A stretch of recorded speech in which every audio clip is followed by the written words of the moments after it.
देखा चैती के बोल कैसे बा कि महुआ बिना हम न जाईब रामा देवरू के संगवा। अरे देवरू के संगवा हो रामा के संगवा देवरू के संगवा हो रामा बाबा देवरू के संगवा। लगी अरे महुआ बिहार होला अब महुआ बिना ना हम न जाइब ये रामा देवरू के संगवा। ए हो महुआ बिना ना हम न जाइब ये रामा।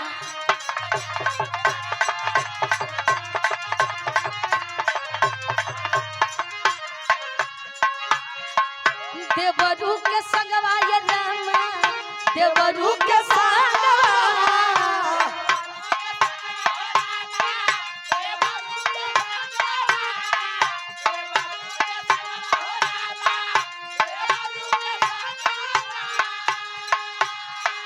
देवरू के संगवा हो देवरू के संगवा देवरू के संगवा हो महुआ बिना ना हम न जाइब हे रामा देवरू के संगवा महुआ बिना ना हम न जाइब।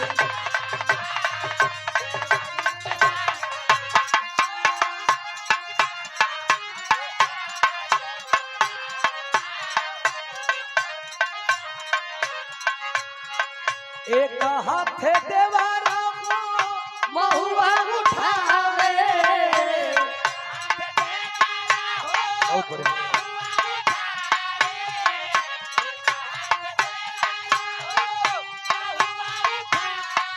अरे महुआ उठावे हो महुआ उठावे।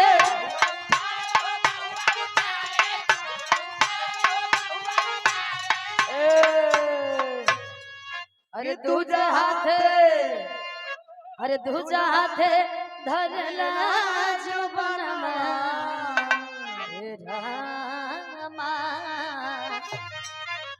अरे है देवरू के संगवा ए हो अरे दूजा हाथे धरेला जो बनवा ये रामा देवरू के संगवा हो दूजा हाथे धरला जो बनवा ये रामा। यो अरे जियो साली भेस में आ जो जियो जियो अरे महुआ बिना हम न जाइब रामा देवरू के संगवा हो।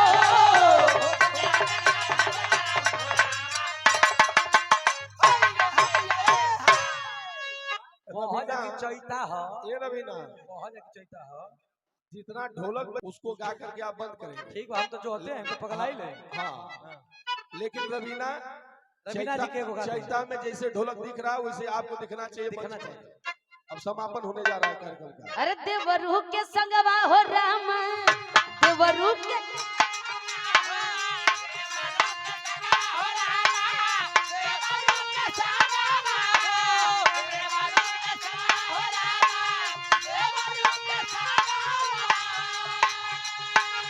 देवरू के संगवा ये रामा देवरू के संगवा हो देवरू के संगवा हो रामा देवरू के संगवा।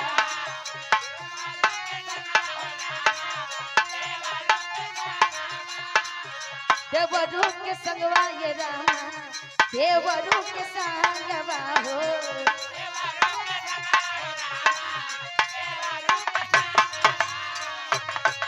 अरे बहुआ भी न हम न जाइब रामा